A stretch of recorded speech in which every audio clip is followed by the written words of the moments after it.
Mesdames et messieurs, bonsoir. Bienvenue au magazine économique, chaque dimanche 3h sur Radio Métropole et sur Télémétropole, le rendez-vous économique le dimanche soir à 7h. Cette émission sera disponible sur YouTube et vous regardez à n'importe quel moment. Comme chaque année, on a un invité pour l'éducation, M. Guy Etienne. Guy Etienne, la saison académique, la saison scolaire va s'ouvrir dans des conditions extrêmement difficiles. Comment a été l'année 18-19 ? Alors, je voudrais d'abord dire bonjour, bonsoir à toutes les téléspectatrices et les spectateurs et auditeurs et auditrices de Radio Télémétropole. L'année a été particulièrement difficile. Mais en tant que responsable d'établissement scolaire, on avait pour obligation d'atteindre les objectifs que nous nous étions fixés au début de l'année. Avec beaucoup de difficultés, mais on a pu quand même atteindre les objectifs qui ont été fixés. Est-ce que 4 soirs, c'est une exception peut-être, si on regarde en moyenne ce qui s'est passé au niveau de l'ensemble du territoire national? Nous allons analyser quelques chiffres avec vous pour voir comment a été le système académique, qui a été évalué. J'ai noté, Guy Etienne, que pour la 9e année, c'est ainsi qu'on l'appelle? Oui, la 9e année. Donc, il y a 2 examens, 9e année et l'examen final qui est la philo? L'examen de fin de secondaire, okay. La philo. Guy Etienne, il y avait quelques 240 000 inscrits pour la 9e année. Les résultats sont les suivants. Quelques 222 621 participants. On aimerait savoir pourquoi tant d'inscrits et pas le nombre au niveau de participants. Comme gestionnaire d'école, vous savez ce que ça veut dire. Et il y a eu 170 225 admis au niveau de la 9e année. Lorsqu'on prend maintenant la classe de philo, la classe terminale, on est passé de 240 000 inscrits à moins de 100 000 inscrits, qui veut dire 66 926 inscrits. Si on devait analyser ce premier chiffre, taux de déperdition scolaire, est-ce que ça a une répercussion extrêmement négative sur la société? Certainement. Certainement, parce que quand on analyse ce taux de déperdition scolaire, il faut se dire où vont les enfants qui quittent le système. C'est ça. En grande majorité, il y en a qui s'en vont à l'extérieur parce que les parents ne veulent plus, parce qu'ils n'y croient plus, ils ne veulent plus que les enfants passent les examens d'État, les examens officiels en Haïti. Parce qu'ils constatent qu'avec les résultats obtenus, premièrement, et deuxièmement, les exigences des universités, tant en Haïti qu'à l'extérieur, particulièrement à l'extérieur, donc ils préfèrent faire partir les enfants un peu plus tôt qu'autrefois. Donc il y a une perte de crédibilité dans le système éducatif. Certainement, certainement. Ça, moi, je dirais que c'est l'un des facteurs vraiment de cette déperdition scolaire. L'autre facteur aussi, c'est au fur et à mesure, nous constatons qu'il y a de moins en moins de gens compétents qui s'intéressent à l'éducation, qui veulent devenir enseignants. Donc ça pose un sérieux problème maintenant, d'où une chute de la qualité également de l'éducation qui est dispensée dans la grande majorité des écoles. Parce que je vous assure qu'actuellement, trouver un professeur, ce n'est pas chose facile. Et quand on les trouve, il est obligatoire qu'on fasse leur formation de manière permanente. Donc automatiquement, qu'il y a ce problème de compétence au niveau du corps enseignant, le taux d'échec augmente. Donc il y a de plus en plus d'enfants qui échouent. Et encore une fois, on se pose la question, où vont-ils ? Qu'est-ce qu'ils vont faire ? Et c'est extrêmement préoccupant. Et d'ailleurs, je pense que c'est l'une des raisons pour lesquelles nous avions pensé que le nouveau secondaire serait un élément de solution. Mais malheureusement, ce n'est pas le cas. On va en discuter. Il y a eu 76,5% de réussite au niveau de la 9e année et une chute au niveau de la philo à seulement 46%. On était proche de 80% en 9e année et moins de 50% en classe de philo. Qu'est-ce qui s'est passé? Pourquoi les élèves n'arrivent pas à maintenir le rythme, à conserver le même résultat? Bon, alors je viens de le dire. Et autrefois, à un certain moment, moi je dirais même que le taux de réussite en 9e année, il y a peut-être une quinzaine d'années de cela, était presque 100%, aux alentours de 90-95%. Et d'année en année, le pourcentage de réussite diminue. Oh, donc vous suivez les statistiques? Mais certainement, c'est obligatoire. C'est obligatoire. Et automatiquement, il faut se questionner. Et là encore, un autre élément qui rentre en jeu, c'est l'organisation même de ces examens officiels, le choix des sujets et les corrections. Nous savons dans quelles conditions se passent les corrections. Donc, ce qui fait que le système devient de moins en moins crédible et donc le taux de réussite en 9e année, c'est inimaginable qu'on plonge autant. Et il faut se poser des questions. Encore une fois, ceux-là qui ne réussissent pas, qu'est-ce qui les attend? Qu'est-ce qu'ils vont faire? Et il y a un autre facteur aussi, les élèves s'intéressent de plus en plus à l'utilisation de la technologie, mais pas dans le bon sens. Ce qui fait que les jeunes passent énormément de temps sur Facebook, Instagram, etc. Et de moins en moins de temps maintenant pour leurs études. Et étant donné que le système éducatif ne prend pas en compte la technologie, donc ça débalance complètement, automatiquement, les intérêts que les élèves ont normalement pour leur formation.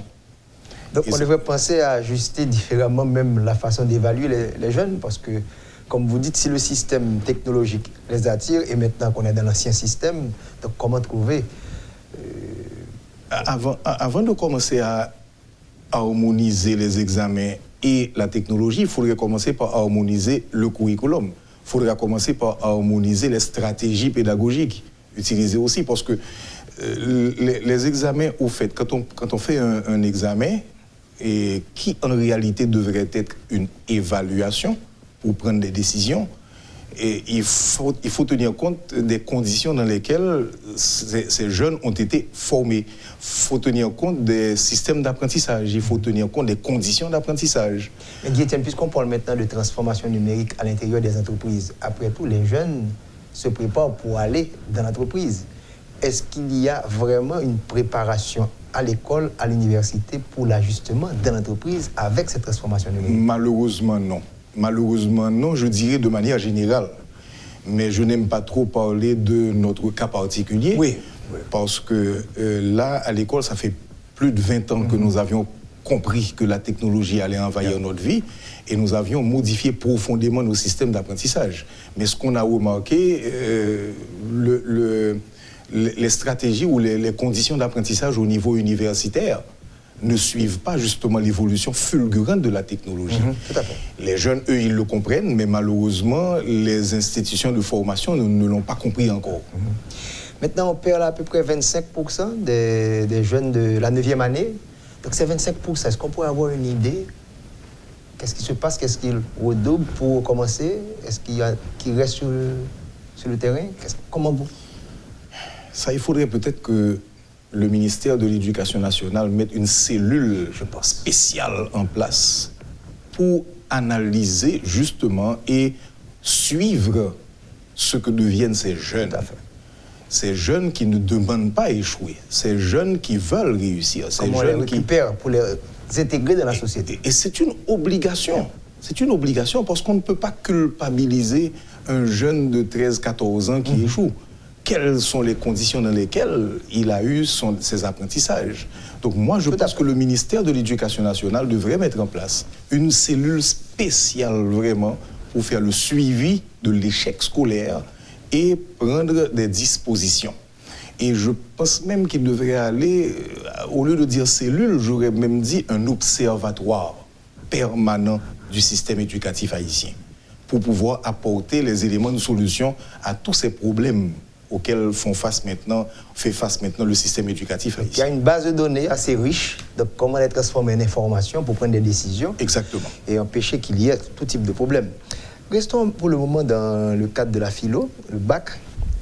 Guy-Étienne, il y a eu moins de 25 000 admis au bac sur l'ensemble du territoire national.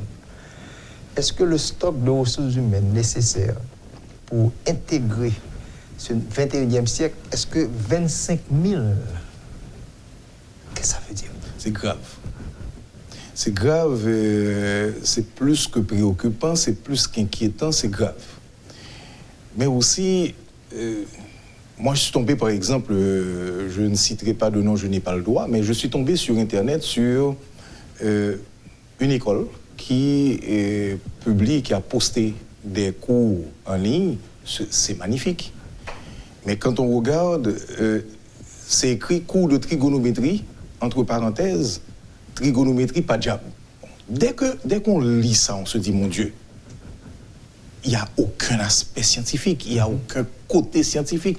Mais ce sont des vidéos qui portent à réfléchir énormément. Et là, on se dit, qui est responsable de l'échec scolaire? Les jeunes ou les responsables de l'éducation, y compris le ministère de l'Éducation nationale? C'est 25% en plus qui passent leur bac. Ils vont où?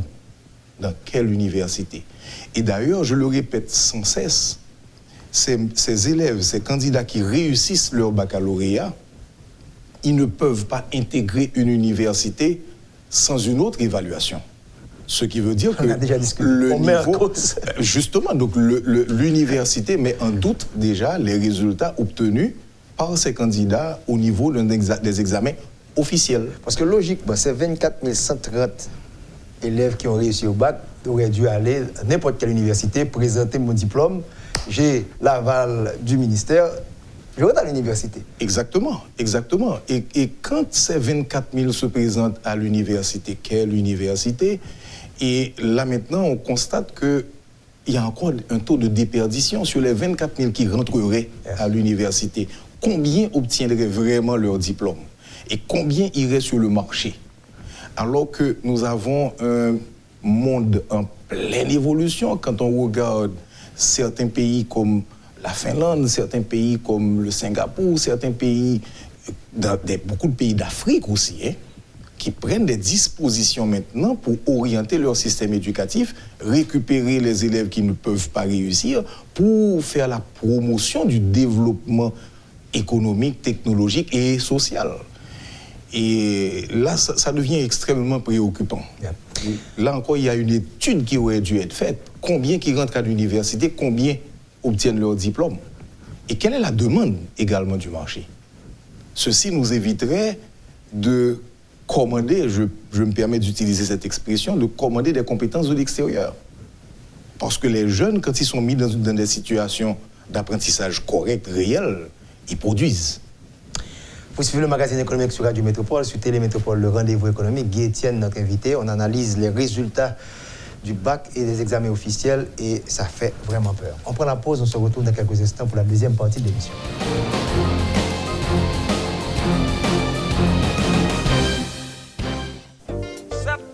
Mettez pour mettre, bipiti 50 000 gouttes. À bon petit temps, vous bénéficiez 7% obligé. Allez, oh, Carole, sans régler comme ça même, pas voir du tout. Ah, activité fait pas temps. Au contraire, son petit temps prend là pour venir renouveler obligation BRH moyen. On entend parler de obligation BRH. Qui ça lié même? Obligation BRH, c'est un produit banque centrale mettez sous marché pour faire l'argent fait petit. Débouquer pour pipiti 50 000 gouttes ou qu'à mettre dans obligation BRH. Cap rapporte 7% intérêt chaque année. 7% intérêt chaque année. Ça bon net oui. Et puis son petit dollar m'ta pas lâcher pour me serrer oui Fanny. Ah, pas jouer nos ma chère. Qui a fait acheter dollar serré ça? S'il descend ou bon, s'il monte, BRH a mettre un petit plus sous 7% là. Qui donc pas de perdu non ma chère. D'ailleurs, c'est renouvelé l'obligation BRH là pour 3 mois. Et puis qui côté exactement m'a besoin de produit ça?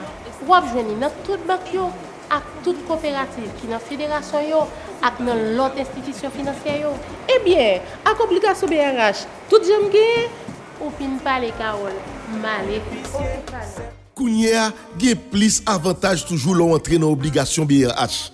Si vous faites le fait 3 mois, BRH a bon 7% intérêt. Si c'est 6 mois, intérêt à 7,25%. Et puis, si quoi vous faites une année dans obligation BRH, vous avez 7,50% intérêt sous maman l'argent. Mettez pour mettez.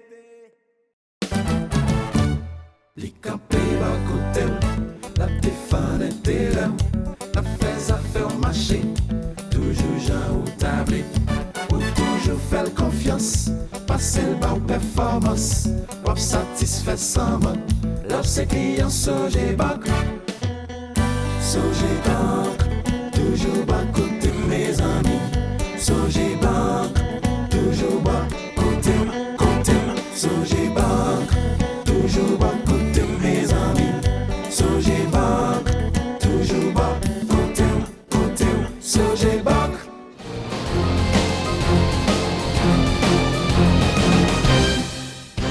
suivez le magazine économique sur Radio Métropole chaque dimanche 3h, le 100.1, et sur Télémétropole, la chaîne 52, dimanche soir à 7h. Disponible sur YouTube à travers les technologies de l'information et de la communication. Hier, je me rappelle que vous avez fait un calcul pour te montrer nous combien de cob que parents ont investi dans Timonio pour arriver là et nous qui perd qui est là pendant toute chaîne dans différents maillons fondamental pour 1 2 après ça pour arriver dans le secondaire là pour 25 000 si nous font cohorte ou même qui habitué avec ça si nous font calcul combien qu'entrer et combien qu'à sorti là pas même arriver dans l'université non seulement 24 000 c'est monde qui sorti dans cohorte et une population très jeune quand même 50% moins que 25 ans donc il dit masse population c'est là le concentré quel coût avant d'arriver à l'aspect capable de social, mais coût économique là élevé et financier. Tout à fait, extrêmement élevé. J'avais fait ce calcul, au contraire. Je pensais que là, on pourrait harmoniser le calcul maintenant, parce que la perte est énorme. Et des pertes pour la société haïtienne ne sont pas extraordinaires. Ce que les parents investissent et à obtenir ces résultats-là, encore une fois, je pense que le ministère de l'Éducation nationale doit faire calcul ça pour prendre en compte, pour prendre des mesures de redressement. Parce qu'il n'est pas normal. C'est dommage que je ne pas chercher chiffres, combien d'élèves qui rentrent en première année fondamentale à travers le pays pour arriver à 24 000. Ça, c'est pas une pyramide encore, non? Par contre, qui jeune qu'a qualifié avec ça? C'est exactement. Donc, c'est extrêmement préoccupant, alors que ce qui est le plus pénible, c'est que l'on prend jeune ça ou placé dans d'autres conditions, d'apprentissage, ouais que c'est des jeunes qui ont des compétences énormes. Donc, vous pensez que ce type d'évaluation ça qui posait problème, qui donne 24 000 ans, peut-être que si nous étions à partir des formations ça, on n'a pas quitter les millions que de euros là, il faut essayer de nous moyens pour intégrer aussi, non? Tout type de problème que nous avons subi. Ce n'est pas évaluation seulement, c'est tout ce système-là. C'est d'abord le système d'apprentissage. Et qui n'a pas tenu compte du développement de la technologie, qui n'a pas tenu compte des objectifs de développement durable, par exemple, qui n'a pas tenu compte de développement mondial qui a couru sous nous là qu'on y est, et puis nous avons l'impression que c'est garder nous tout pays, nous avons pile pays qui a avancé, et puis nous-mêmes nous pas stagner seulement, nous avons fait bac. Et ça coûte des millions pour évaluer le système ça qu'on dit qui est obsolète, dépassé et qui n'est pas approprié pour le 21e siècle. Est-ce que, j'en dis, le changement curriculum, le changement d'évaluation, nous pas supposer même usine qui a fait examen, qui a barré tout ça, est-ce que nous ne pouvons pas prendre l'argent ça et que nous améliorer le système? Mais ça fait longtemps que nous-mêmes n'avons recommandé ça.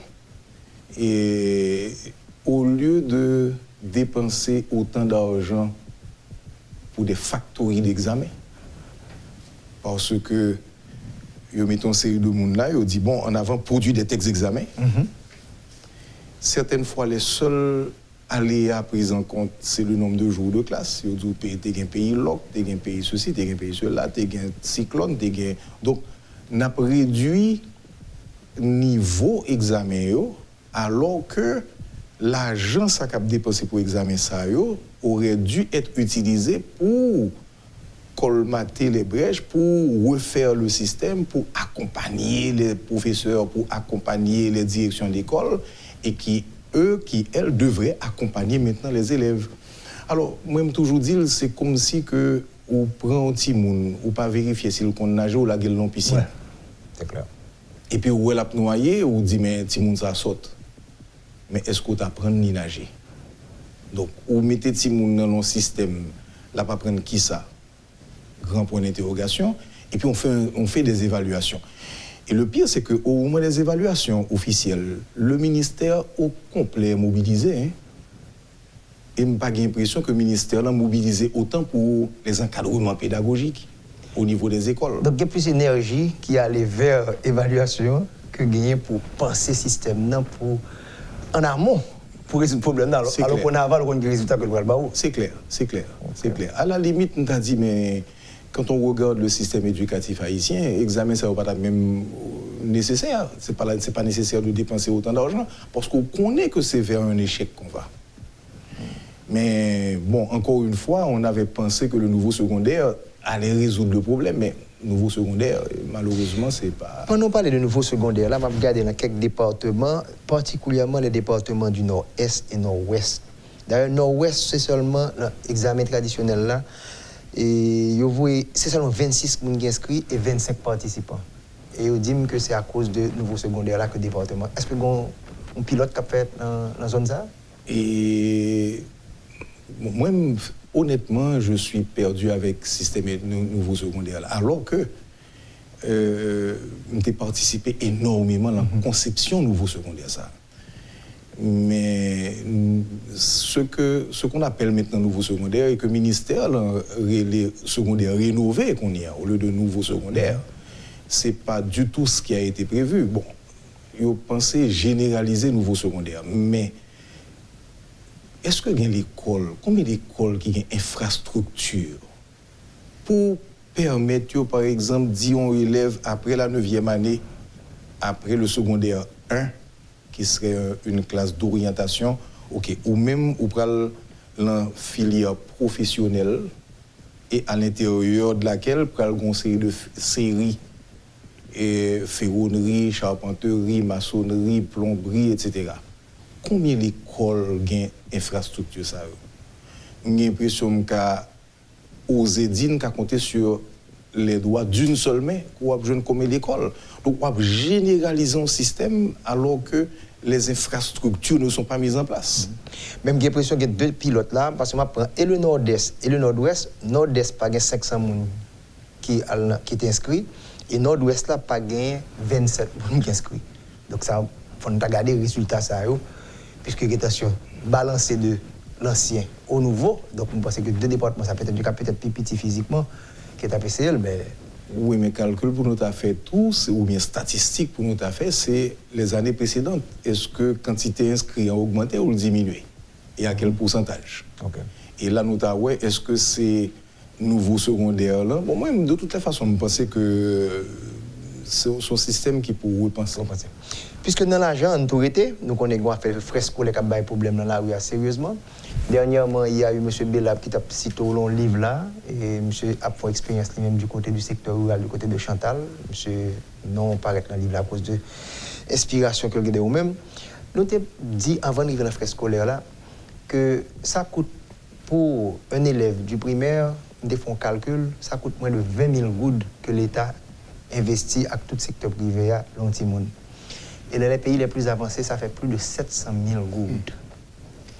Donc, pour notre affaire frais scolaire, côté que vous dites, bon, faut fixer là. Expliquez-moi position sur le débat ça qu'a fait loi Bastien, que vous mettez en application, et quelles difficultés, voilà que vous y a là, commissaire de gouvernement, qui t'a supposé jouer un pile client de qui a des problèmes, mais nous, c'est pas client ça, derrière, voilà que les directeurs d'école se retrouvent, on est capable de dire, dans le parquet pour une discussion large. Comment nous prenons ça au niveau secteur éducatif là? Moi-même, honnêtement, c'est un choc l'idée pour moi. Nous avons remonté un peu sur la loi frais scolaire. Depuis la loi sortie dans le Parlement, je crois ici en la métropole, nous avons fait une étude avec Roudier Edmé. Nous avons montré toute faille qui était gagnée dans la loi. Et nous avons un groupe de COSPE avec certains directeurs d'école. Nous avons sollicité une rencontre avec des parlementaires, dont le père spirituel de cette loi, l'honorable Kelly Bastien. Nous avons gagné tout, honorable Edmond Supplice Bozil, puis nous avons deux autres sénateurs qui étaient avec nous. Pas trop songer nous, parce que ça fait quelque temps. Mais nous faisons une réunion pour nous dire que la loi va tuer l'initiative secteur privé. Et au moment que nous avons discuté, je me dit, mais ce n'est pas possible pour l'école capable d'augmenter seulement après 4 ans et de 10%, nous pas tenu compte de l'inflation. Et à l'époque, nous qu'on a fait du dollar qui a grimpé comme ça, non? Et pas test ça qui nous là. Non. Loi mettre dans le laboratoire là, il pousse le pour montrer. C'est ça. Comme c'est chimiste ou comme ça veut dire. Ben exactement.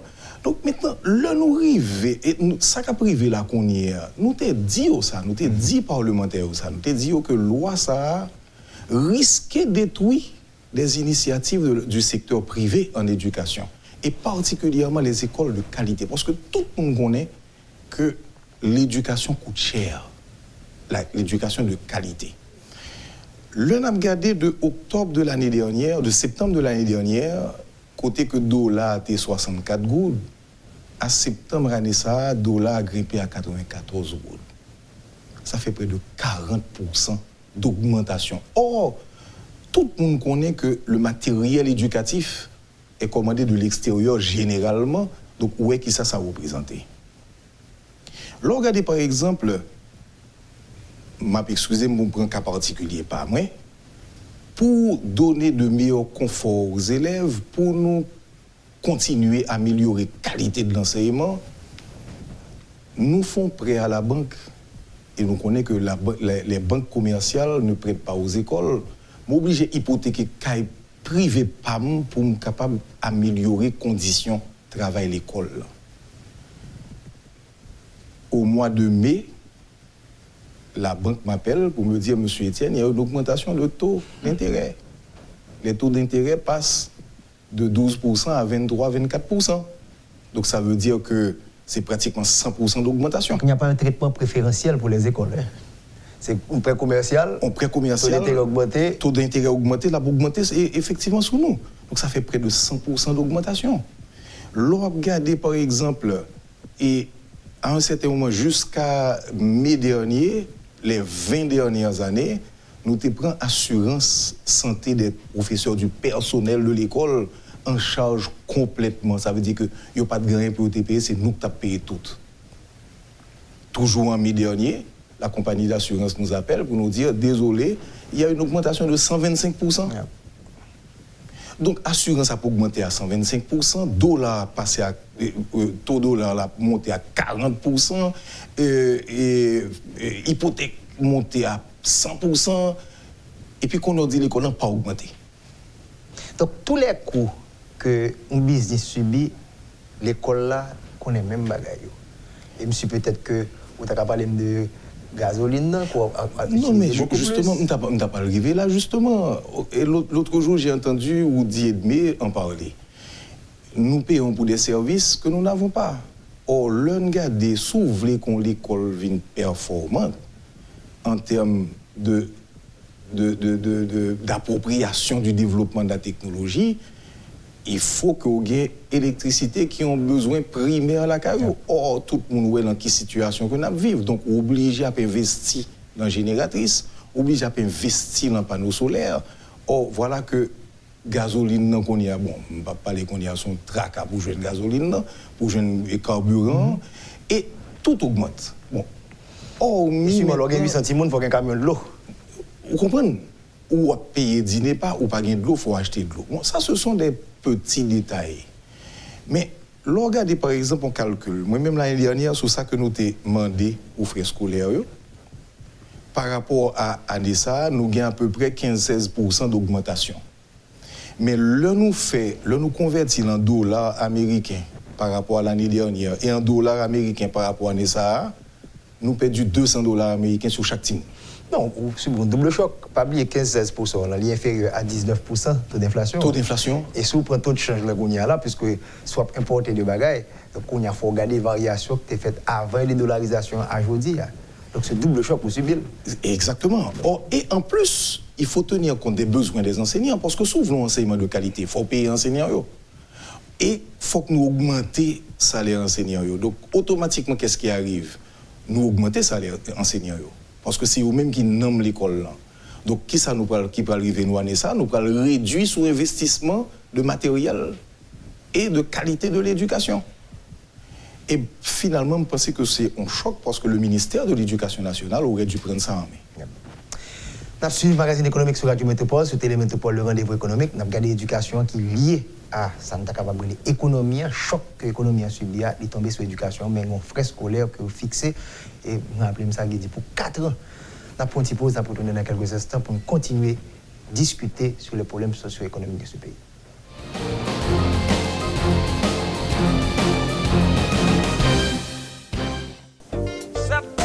Mettez pour mettre, bipiti 50 000 gouttes. 7% à bon petit temps, ou bénéficier 7% obligé. Allez, oh, Carole, Sans régler comme ça même, pas voir du tout. ah, activité fait pas temps. Au contraire, son petit temps prend là pour venir renouveler obligation BRH moyen. On entendait parler de obligation BRH. Qui s'allie même? Obligation BRH, c'est un produit banque centrale mettez sous marché pour faire l'argent fait petit. Dès pour pipiti 50 000 gouttes, ou qu'à mettre dans l'obligation BRH, cap rapporte 7% intérêt chaque année. 7% intérêt chaque année. Ça bon net, oui. Et bien, son petit dollar, je vais l'acheter pour me serrer, oui, Fanny. Ah, pas jouer nos ma chère. Qui a fait acheter de la série ça? S'il descend ou bon, s'il monte, BRH a mettre un petit plus sous 7% là. Qui donc, pas de perdu non ma chère. D'ailleurs, c'est renouvelé, renouveler l'obligation BRH là pour 3 mois. Et puis, qui compte exactement ma jeune produit ça? Ou à venir dans toute banque yo, à toute coopérative qui dans la fédération yo, à dans l'autre institution financière yo. Eh bien, avec obligation BRH, tout j'aime gagner. Ou fin parler Carole, malé. Kounia, il y a plus avantage toujours l'entrée dans l'obligation BRH. Si vous faites le fait 3 mois, BRH a 7% intérêt. Si c'est 6 mois, intérêt à 7,25%. Et puis, si vous faites une année dans l'obligation BRH, vous avez 7,50% intérêt sous maman l'argent. 7% mettez pour mettez. Les campés bas côté, la défense intérêt, la fais affaire marché, toujours gens ou tablé, ou toujours faire confiance, passer le bas performance, ou satisfait sans mode, lorsque client Sogé Bank, toujours bas côté mes amis, Sogé Bank, toujours bas côté, Sogé Bank, toujours bas côté mes amis, Sogé Bank, toujours bas côté, Sogé Bank.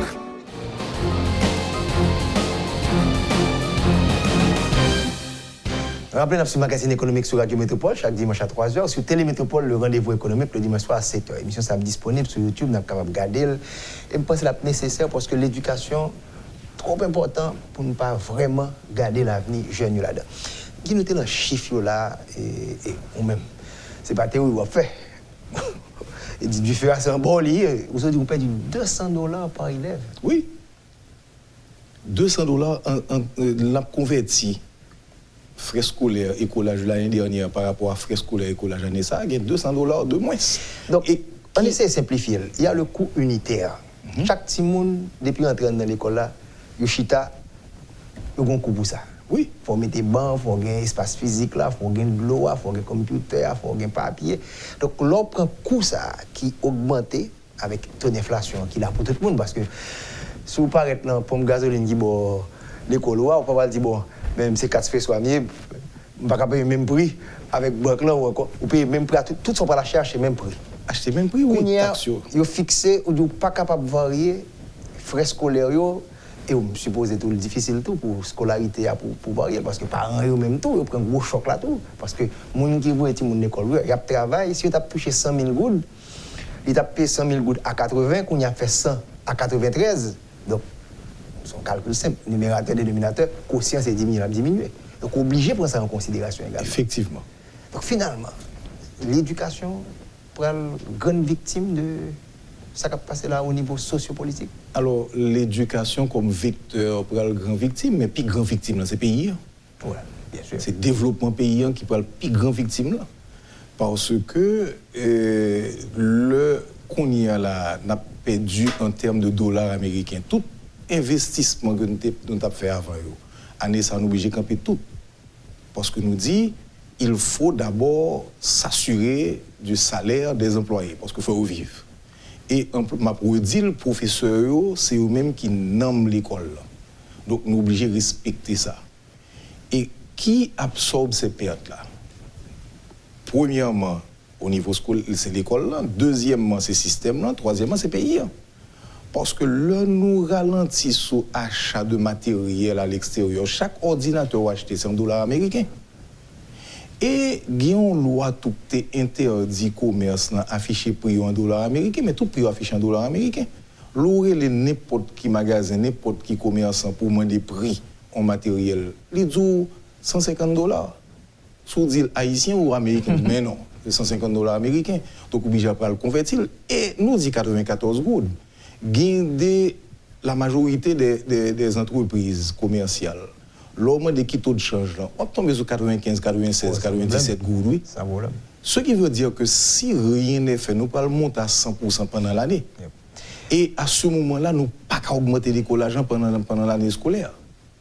Si le magasin lui-même augmente le prix parce que tout dollar a augmenté, l'école n'a pas qu'à augmenter l'écolage pendant l'année scolaire. L'écolage là, c'est dit que le fixé au début d'année jusqu'à la fin de l'année. Jusqu'à la fin de l'année. Quel que soit choc qu'on prend. Quel que soit choc là. Bon, loi ça, mais même des faits, position me sorti solide. D'abord, oui, c'est bien de fixer les prix, mais est-ce que l'État augmente offre scolaire? Parce que si vous avez bon l'école, pas de problème, je ne vais pas le prendre privé, je vais aller dans l'école là. Deuxièmement, il faut prendre en considération tout. On se dit là qui va payer. On peut subventionner l'éducation. Même dans les grands pays, ça se fait.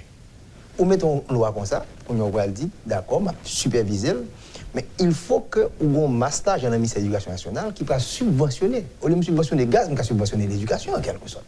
Donc il y a des choix à faire. Donc c'est trop simple que, et c'est parfois même dit c'est populiste ça.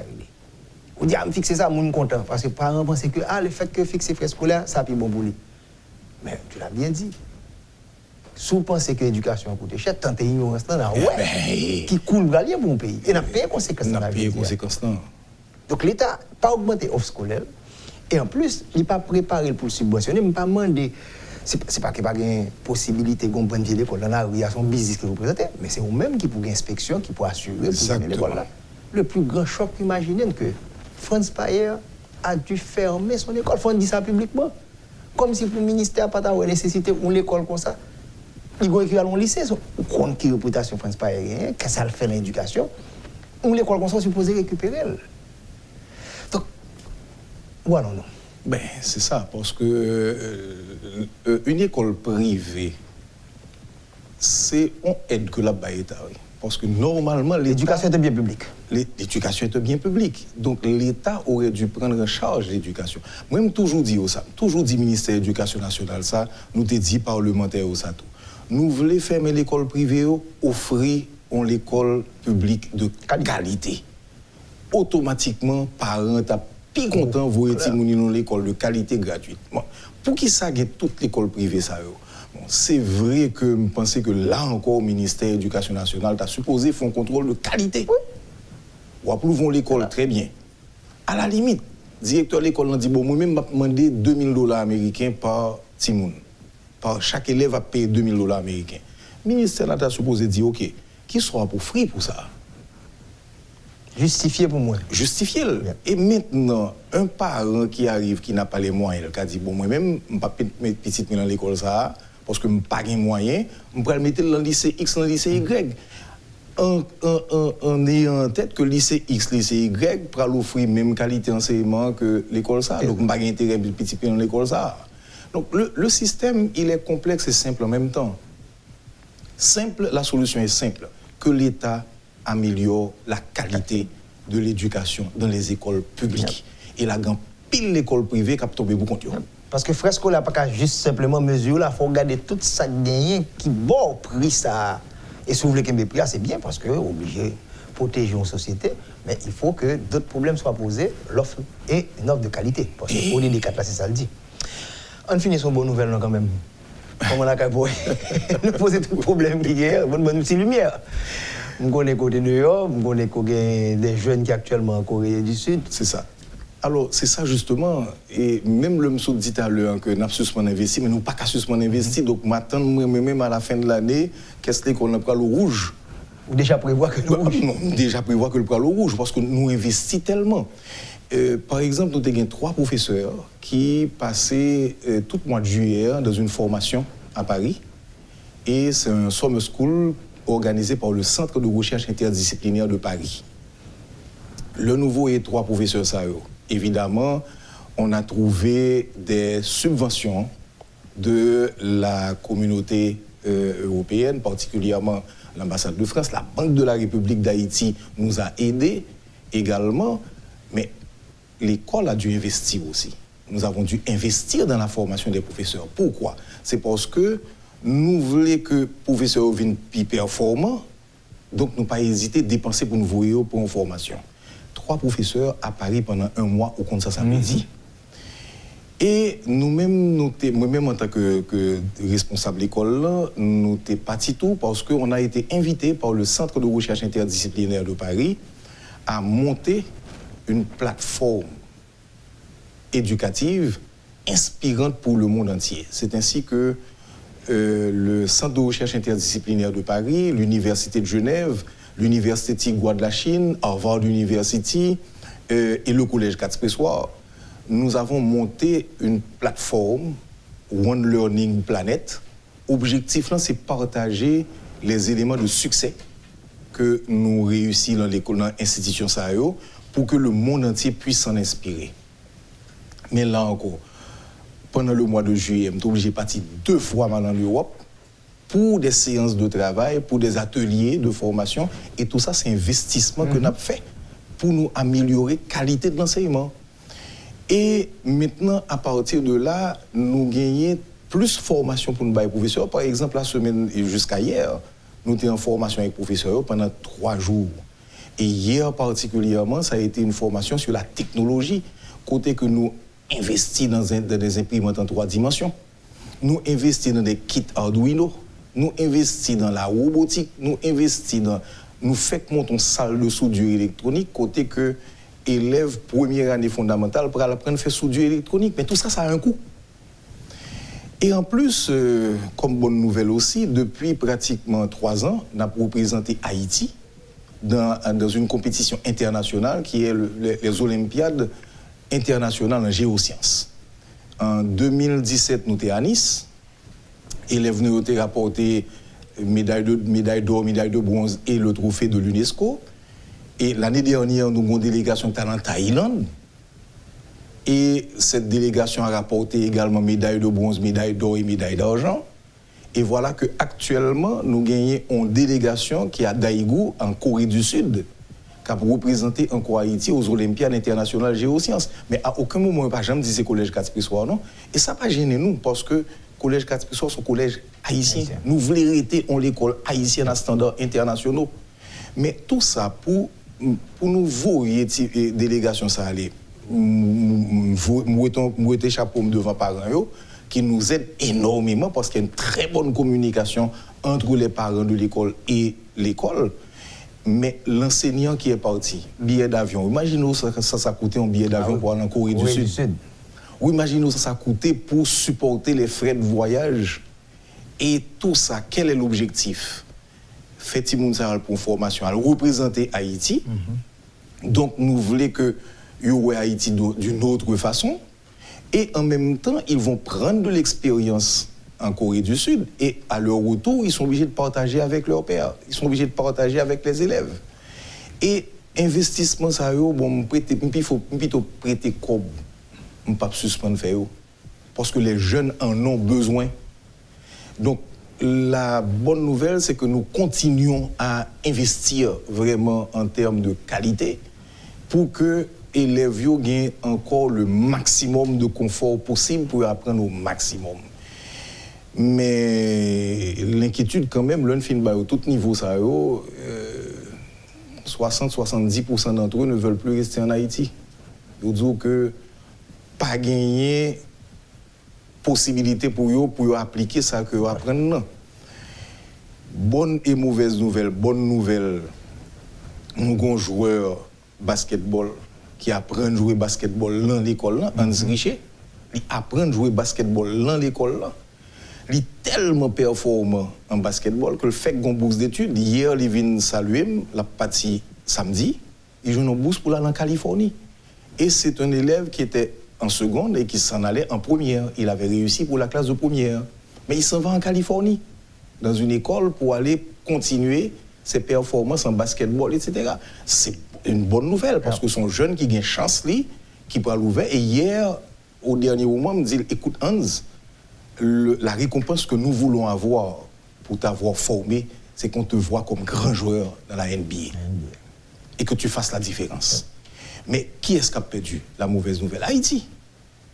Son jeune qui était supposé rester en Haïti, que tu pris en charge pour qu'on joue Haïti, participer à des compétitions internationales en basketball, que nous rentré en Haïti avec des trophées.